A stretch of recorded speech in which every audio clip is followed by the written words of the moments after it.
qofaadhaan akka nuti fayyine ijoollee isaa taanu barrisaa qabnaan gooftaan kan beellame sanyii haaraa fidee Kiristoos ni dhufe waaqa irraa ergame ani saamaanuudhaan fayyeera sanyii gooftaa Yesuus mucaa waaqaatiira.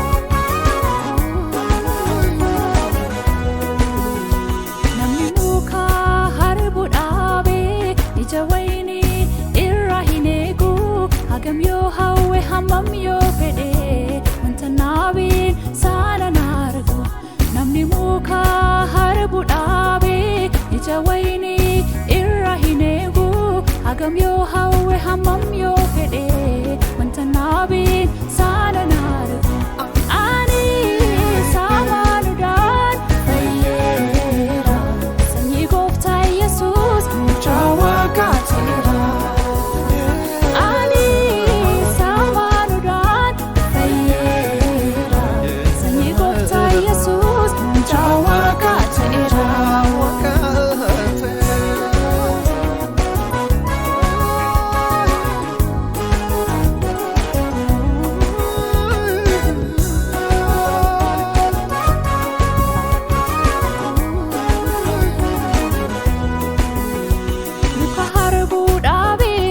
Hundaa yoon godheef albuudaaf bishaan isaaf taa'uu yoon laadheef muka isaatu laalisee ija isaatu guddata malee sanyii ofii akkam geeddaraata irra keessaa dhibuu miti kan qulqulleessu bu'aa baraa baraaf kan buusu sanyii geeddaruutu ija isaa geeddara dhoksaan isaa kan jiru sanyiirra.